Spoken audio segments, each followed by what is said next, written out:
Hello दोस्तों, दृष्टि IAS के इन फोकस प्रोग्राम में आप सभी का स्वागत है। जैसा कि आप सभी लोग जानते हैं कि अभी हाल ही में विश्व जनसंख्या दिवस का आयोजन किया गया वैश्विक स्तर पर 11 जुलाई को। 11 जुलाई को जब इस दिवस का आयोजन किया गया, इस दिवस के आयोजन में बहुत सारी बातें कही गई। इसी के साथ एक रिपोर्ट भी निकल करके आई जो यूएन द्वारा प्रस्तुत की गई।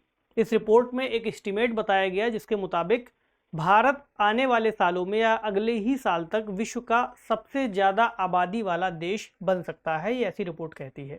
तो आज का हमारा फोकस इस पूरे डिस्कशन पर रहेगा, इस पूरी रिपोर्ट पर रहेगा। उसके आधार पर क्या क्या प्रमुख बिंदु निकल करके आते हैं जो हमारी परीक्षा के लिहाज से महत्वपूर्ण हो सकते हैं या फिर किसी भी परीक्षा में उस डेटा का हम उपयोग कर सकते हैं, इस पर हम बात करेंगे।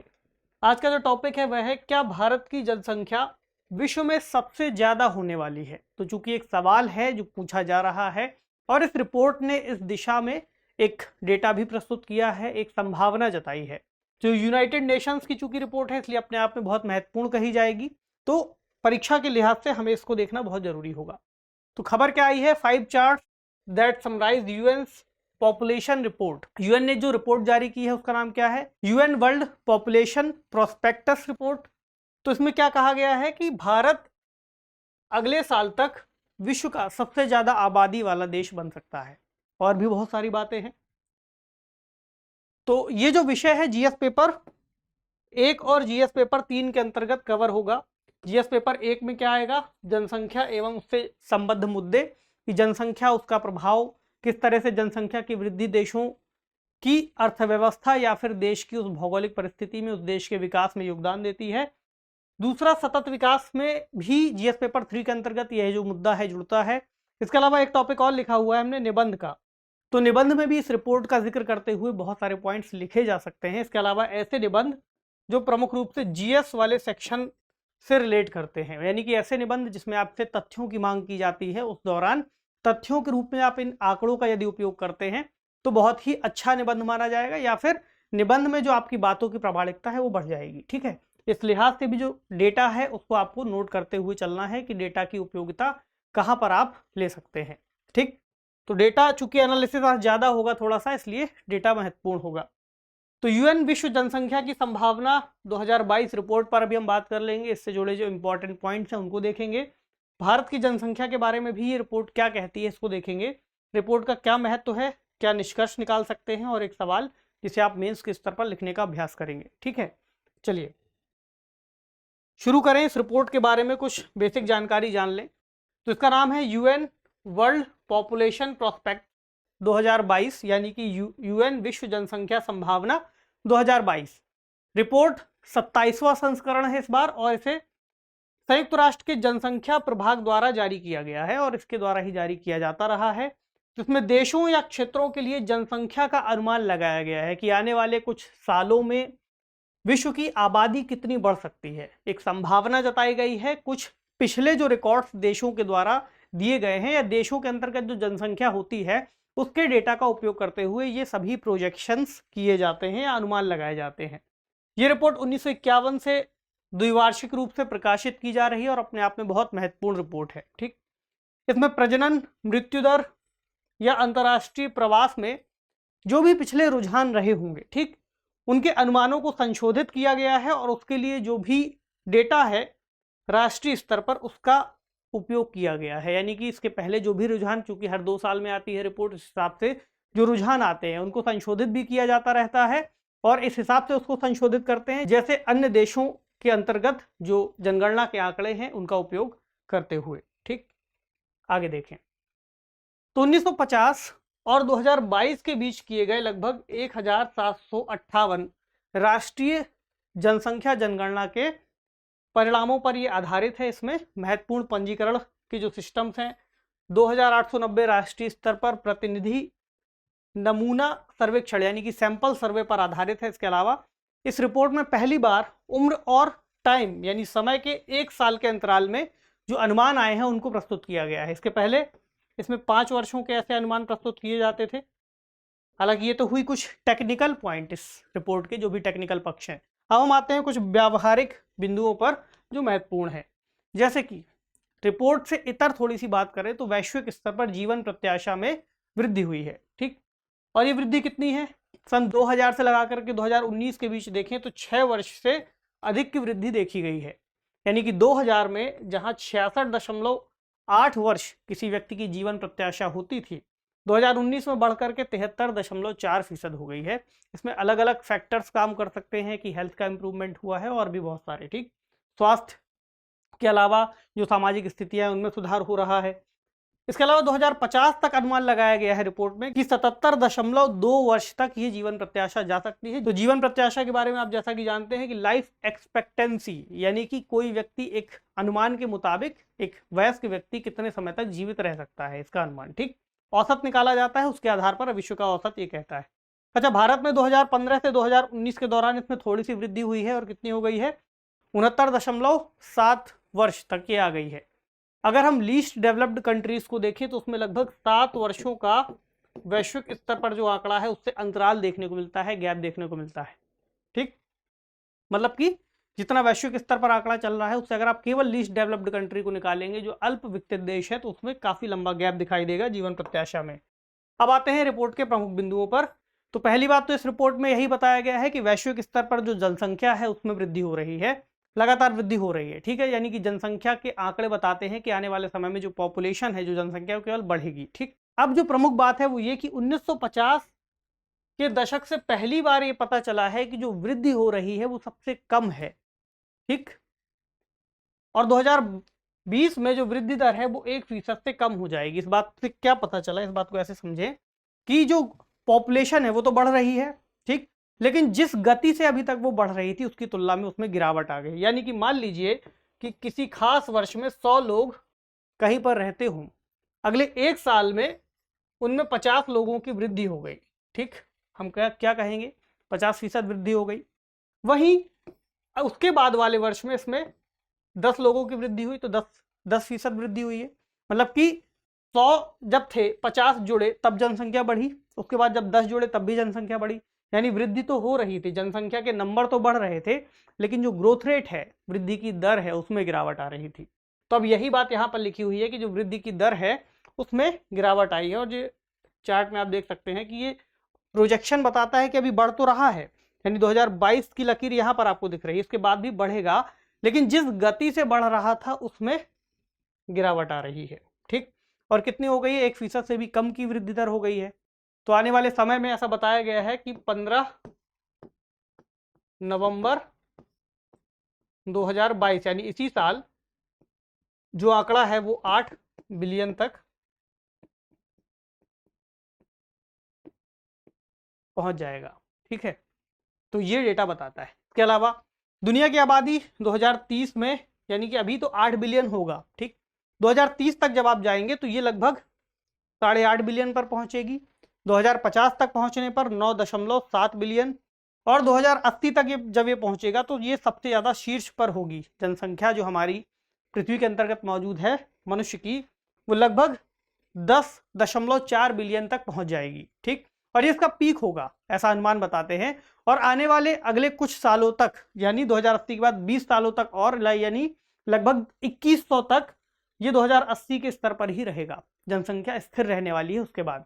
तो जो प्रोजेक्शन है वो कुछ इस दिशा में इशारा कर रहे हैं। अगर हम कुछ रीजन वाइज देखें तो यहाँ पर अलग अलग रीजन का प्रोजेक्शन दिया हुआ है। 2022 में अगर सेंट्रल एंड सदर्न एशिया को देखें तो यहाँ पर डेटा बताता है कि 2022 का वर्ल्ड का प्रोजेक्शन 7,942 मिलियन, 2030 तक 8,512 और 2050 तक 9,687। इसी तरह प्रोजेक्शन आगे दिया हुआ है, देख सकते हैं। आगे बढ़े तो जनसंख्या की वृद्धि दर देशों और क्षेत्रों में अलग अलग है। मतलब कि ऐसा नहीं है कि अगर हम विश्व के सभी देशों का नाम लें तो सब में एक समान बढ़ रही है। कुछ देश ऐसे हैं जहां पर जनसंख्या बहुत तेजी से बढ़ रही है, कुछ देश ऐसे हैं तुलनात्मक रूप से कम बढ़ रही है, कुछ देश ऐसे हैं जहां नकारात्मक हो गई है। लेकिन हम चूंकि ओवरऑल प्रतिशत की बात कर रहे हैं, यानी वैश्विक स्तर पर जो जनसंख्या है, अंत में भले ही कुछ देशों में बढ़ रही है वो बढ़ी हुई ही दिखेगी, ठीक। तो 2050 तक वैश्विक जनसंख्या में अनुमानित जो वृद्धि हो रही है उसका आधे से ज्यादा केवल 8 देशों से होगा। 8 देशों में केंद्रित होगा कि आधे से ज्यादा कौन कौन से होंगे वे देश, यहां पर पहले भारत, नाइजीरिया, पाकिस्तान, कॉन्गो यानी democratic Republic of Congo DRC कहते हैं, मिस्र, इथोपिया, फिलीपींस और तंजानिया। इन 8 देशों में ये जो वृद्धि है आधे से ज्यादा केंद्रित होने वाली है, यानी सभी देशों में इस तरह से वृद्धि नहीं हो रही होगी, जो होगी उसके लिए ये देश जिम्मेदार होंगे। और 46 सबसे कम विकसित जो देश हैं वो दुनिया के सबसे तेजी से बढ़ते देशों में भी शामिल हो रहे हैं। अब यहां पर एक चार्ट दिखाता है कि किन देशों में कितनी वृद्धि हुई है, कितनी वृद्धि होगी और वो किस पोजीशन से किस पोजीशन पे पहुंचेंगे। कुछ के अगर हम नाम देखें, जैसे कि 1990 में चीन की पॉपुलेशन मिलियन में 1144 मिलियन तक थी। 2022 में जब चीन पहुंचा तो लगभग 1426 मिलियन हो गई, यानी कि अगर हम कहें 142 करोड़, 142 दशमलव आगे जो भी होगा 142 करोड़ के आसपास। भारत की कितनी थी? 861। ठीक, अब कितनी हो गई? 1412 मिलियन। 861 मिलियन से 1412 मिलियन हो गई, यानी कि 141 करोड़। अब 2050 तक आप देखेंगे तो भारत ऊपर आ जाएगा और चीन नीचे आ जाएगा। चीन की 1317 मिलियन यानी लगभग 131 करोड़ और भारत की 166 करोड़। हालांकि ऐसा नहीं होगा कि 2100 तक जाते जाते बढ़ेगी, उसके बाद इसमें गिरावट इसमें भी आने लगेगी। ठीक, इसी तरह बाकी देशों का दिया हुआ है, आप देखेंगे कि इंडोनेशिया में गिरावट आएगी, जबकि नाइजीरिया में यहाँ पर उछाल आएगा। पाकिस्तान का भी उसी तरीके से चलेगा। तो नंबर 2050 तक देशों की जनसंख्या के हिसाब से कुछ इस तरह से होने वाला है, ये प्रोजेक्शंस बताते हैं। ठीक, इसके अलावा और क्या क्या कहा गया है? अब इसमें अलग अलग सेक्टर वाइज थोड़ा सा डिवाइड कर लिया गया है, जन्म दर, मृत्यु दर को, वृद्धों की संख्या को अलग अलग। तो वृद्ध व्यक्तियों की जनसंख्या में बढ़ोतरी होने वाली है, बढ़ेगी इनकी जनसंख्या। इसके अलावा ऐसा नहीं है कि केवल वृद्धि होगी, ये संख्या में भी होगी और कुल योग के हिस्से के रूप में भी होगी, यानी कि जो संख्या है वो तो बढ़ ही रही है वृद्ध जनसंख्या की, कुल योग जितना है उसका मान लीजिए परसेंटेज है उसमें भी वृद्धि होगी। यानी ये परसेंटेज मान लीजिए 2022 में 10% है, तो ये बढ़कर 2050 में कितना हो जाएगा? 16%, ये भी बढ़ेगा। ठीक, इसके अलावा 65 वर्ष या उससे अधिक आयु का हिस्सा जो है उसमें इस वृद्धि की बात की गई है। इसके अलावा प्रजनन क्षमता में निरंतर गिरावट देखने को मिल रही है। ठीक, यानी कि जो कामकाजी आयु है 25 वर्ष से 64 वर्ष के बीच, अब ये जनसंख्या के केंद्र में आने वाली है। उसके बाद धीरे धीरे यही पॉपुलेशन वृद्धि होती जाएगी, जिसके बारे में हमने शुरू में देखा। तो इससे फायदा क्या होगा? कामकाजी उम्र चूंकि बढ़ रही है लोगों की, ठीक, तो प्रति व्यक्ति जो आर्थिक विकास है उसके अवसर बढ़ रहे हैं। यानी कि जब जनसंख्या बहुत ज्यादा ऐसी होगी जो 25 से 64 आयु वर्ग के बीच में होगी, तो कार्यशील होगी, जिसको हम क्या कहते हैं? जनसांख्यिकी लाभांश, डेमोग्राफिक डिविडेंड, तो इसकी भी बात की गई है। लेकिन ये जो डेमोग्राफिक डिविडेंड है इतनी आसानी से मिल नहीं पा रहा है कई ऐसे देशों को जो विकासशील है या फिर अल्प विकसित है। तो इनको लाभ कब मिलेगा? जब स्वास्थ्य देखभाल और गुणवत्तापूर्ण शिक्षा तक इन लोगों की पहुंच होगी। क्योंकि जो जनसंख्या मौजूद है, यदि किसी देश में कमाने वालों की जनसंख्या ज्यादा है तो बेरोजगारी की जनसंख्या भी ज्यादा दिखेगी। कब? जब उन लोगों को काम नहीं मिल पाएगा। तो भारत में जो बेरोजगारी की दर है इसलिए वो भी ज्यादा दिखती है, क्योंकि कार्यशील जनसंख्या जब आ गई हमारे पास तो जो काम मांगने वाले हैं जब उनको काम नहीं मिलेगा तो बेरोजगारी की श्रेणी में आ जाएंगे। ठीक, इसके अलावा उत्पादक रोजगार चाहिए और अच्छे काम के मौके चाहिए, यानी कि मानव पूंजी का विकास करने में निवेश करना होगा, तब हम इस जनसांख्यिकी लाभांश का लाभ उठा पाएंगे। पूरे वैश्विक स्तर पर जो आर्थिक प्रगति है वो बढ़ पाएगी। ठीक, यहां पर देखें बर्थ के हिसाब से कुछ डेटा दिया हुआ है कि कितने जन्म बढ़ रहे हैं या मृत्यु बढ़ रही है और एज ग्रुप का। तो पहले वाले चार्ट में यहाँ पर जन्म की बात है 1950 से लेकर के 2100 तक। तो आप देखेंगे कि जो ब्लू कलर से दिखाया है वो जन्म की रेखा है और जो रेड कलर से है वो मृत्यु की है। तो जन्म के आंकड़ों में पहले उछाल आ रहा था लगभग सन 2000 तक के आसपास या उसके थोड़ा पहले 1990 1980, उसके बाद इसमें आने लगा गिरावट। ठीक, और अब ये डेटा धीरे धीरे बता रहा है कि जो प्रोजेक्शन है 2025 और 2050 तक इसमें लगातार गिरावट आएगी। और जो मृत्यु दर है ये पहले स्थिर रही लंबे समय तक, फिर इसमें बीच में उछाल देखा गया और अब इसमें धीरे धीरे वृद्धि होगी। तो उसके बाद आगे चल करके जनसंख्या स्थिर होती जाएगी और उसके बाद हो सकता है ऐसा कि आने वाले समय में उसमें गिरावट आए। अब जो पॉपुलेशन है एज के हिसाब से, ये भारत के अंतर्गत बात कर रहे हैं, विश्व के स्तर पे नहीं। तो इसमें जो लाल कलर से आपको दिख रहा है ये 0 से 14 वर्ष तक के लोग हैं तो इनकी उम्र के जो लोग हैं उसमें आप देख सकते हैं कि इसमें आने वाले समय में गिरावट आती जा रही है। रेड कलर वाला इसको दिखा रहा है, यानी सन 2000 के बाद से इसमें धीरे धीरे गिरावट आ रही है। जो स्काई ब्लू कलर से आपको दिख रहा है या नीले रंग से दिख रहा है, वो 65 और 65 वर्ष से ऊपर के लोग हैं, जिनमें आने वाले समय में इस आयु वर्ग में उछाल आ रहा है। और आप देखेंगे 25 से 64 वर्ष के जो लोग हैं, ये वाली लाइन ब्राउन कलर की, ये काफ़ी तेजी से 2025 के बाद तक जाती रहेगी और 2050 के बाद स्थिर होते हुए फिर इसमें हल्का गिरावट आनी शुरू होगी भारत के स्तर पर।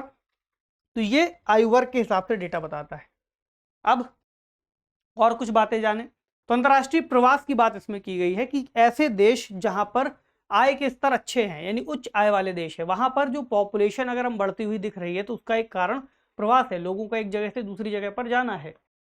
तो इसका भी प्रभाव है, यानी कुछ देशों की जनसंख्या स्थितियों पर। तो उच्च आय वाले देशों पर ही सिंपल सी बात है कि जिन लोगों को काम की तलाश है वे कहाँ जाएंगे, जहां पर आय अच्छी मिलेगी। ऐसी जगह पर तो नहीं जाएंगे जहां पर समस्याएं हैं, जैसे अफगानिस्तान कोई नहीं जाना चाहेगा। तो उच्च आय वाले देशों पर जनसंख्या वृद्धि में अंतर्राष्ट्रीय प्रवास का योगदान है।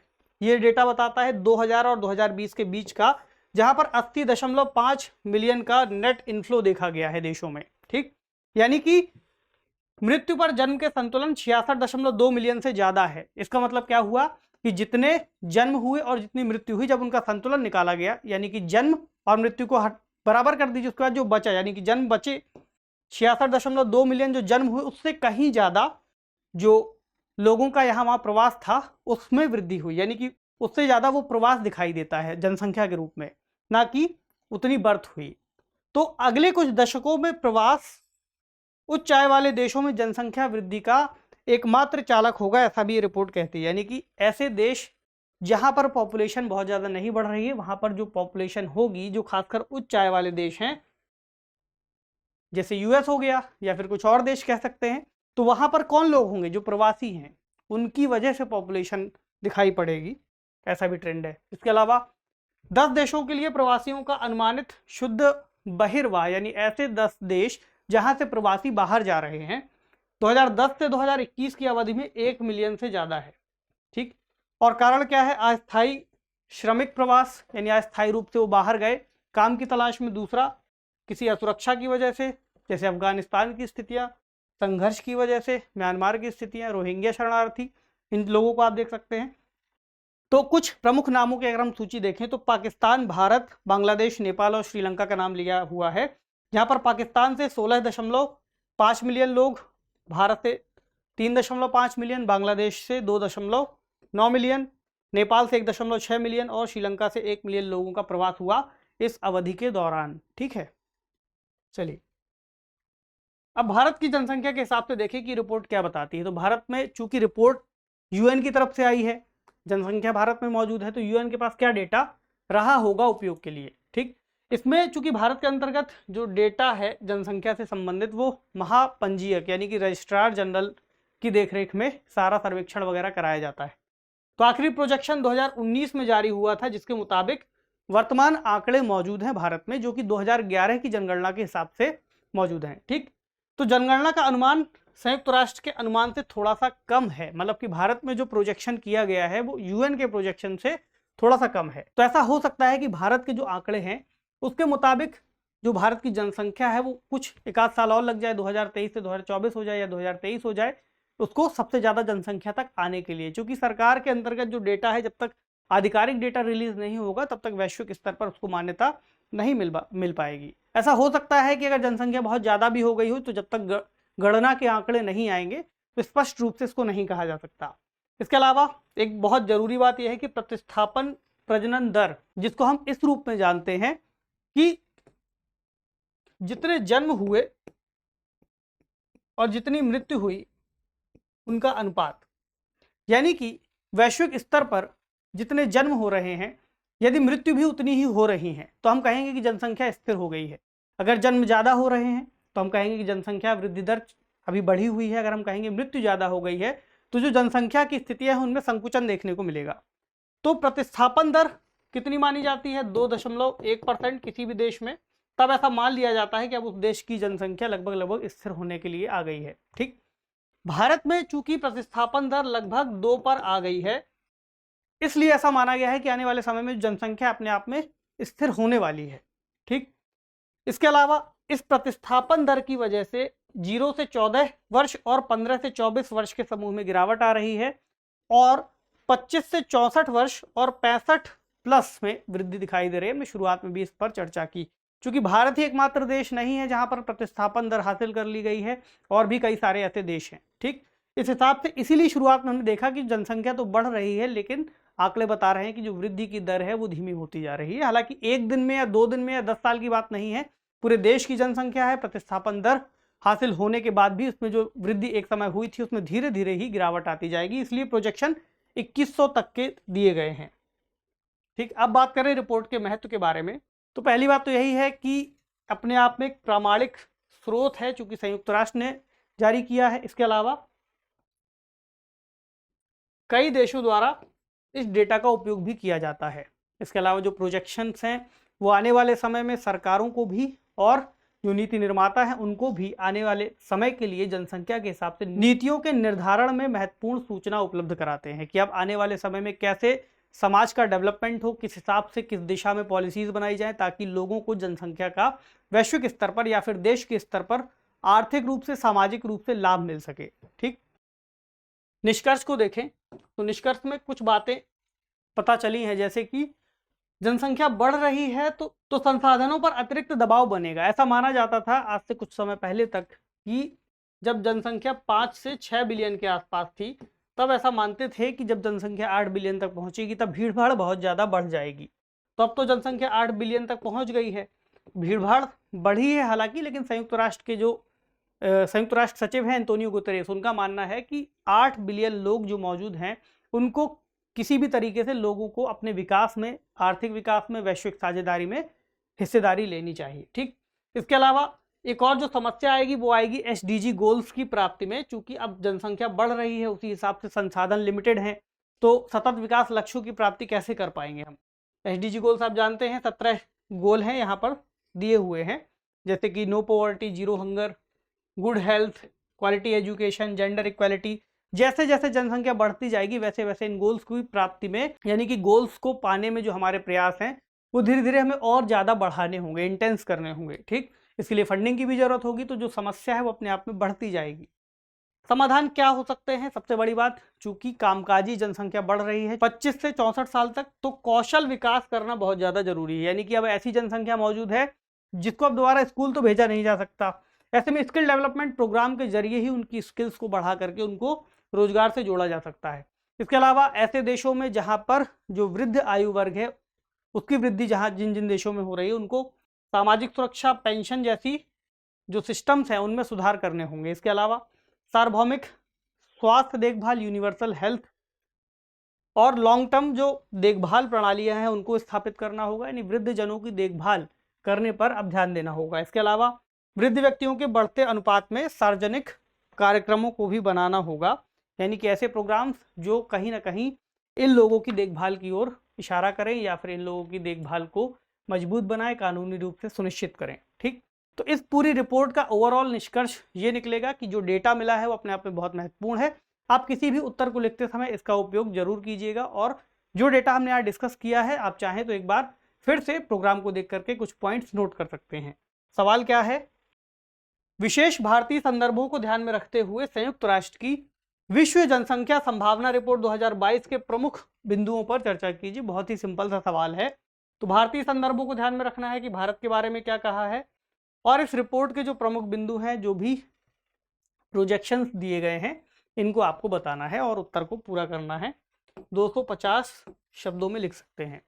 तो आपसे मिलेंगे अगले सेशन में किसी अन्य महत्वपूर्ण विषय के साथ जिस पर हम फोकस करेंगे। तब तक पढ़ते रहिए, ख्याल रखिए, शुक्रिया।